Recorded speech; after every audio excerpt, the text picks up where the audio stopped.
सागर बंगल्यावर बोलावून फडणवीसांनी मोठी चूक केली असं जरांगेंनी म्हटलेलं आहे। संचारबंदी उठवा, मुंबईमध्ये येऊन दाखवतोच असं आव्हान सुद्धा त्यांनी दिलेलं आहे। सागर बंगला सरकारी आहे आणि त्यामुळे कुणी सुद्धा सरकारी कामानिमित्तानं सागर बंगल्यावर येऊ शकतं असं वक्तव्य देवेंद्र फडणवीसांनी केलं होतं आणि त्यावर जरांगे पाटलांनी हे आव्हान दिले। तर सागर बंगल्यावर बोलावून फडणवीसांनी मोठी चूक केली असं विधान जरांगे पाटलांनी केलंय। संचारबंदी उठवा, मुंबईमध्ये येऊन दाखवतोच असं आव्हान सुद्धा त्यांनी दिलंय।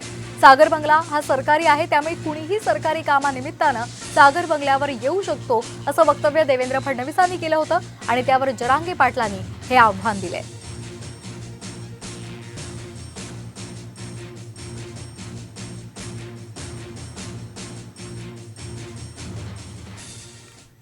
सागर बंगला हा सरकारी आहे। कोणीही सरकारी कामाने कधीही सागर बंगल्यावर येऊ शकतं, कोणाची अडवणूक नाही। दुसरी गोष्ट, जे माननीय मुख्यमंत्र्यांनी या ठिकाणी सांगितलं,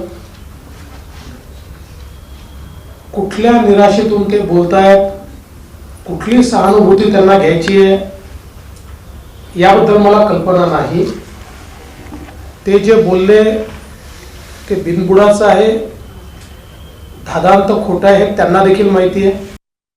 पण तू चूक केली, तू चूक केली। तुम्हाला सागर बंगल्यावर आमंत्रण दिलेलं आहे, स्वागत करतो ये म्हणून, आणि दार लावून घेतले।